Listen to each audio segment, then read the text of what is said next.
What sounded like an explosion scared residents in a Westfield neighborhood late this morning. A tree limb had fallen on a power line in Beckwith and Livingstone streets.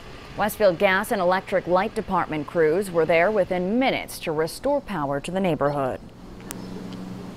I was working outside and then I heard a big explosion, and I walked to the front of my yard and I saw the tree, the one behind me, catching up on fire. Then I called 911. A gas and electric light spokesman told 22 News they restored power to the neighborhood within 30 minutes.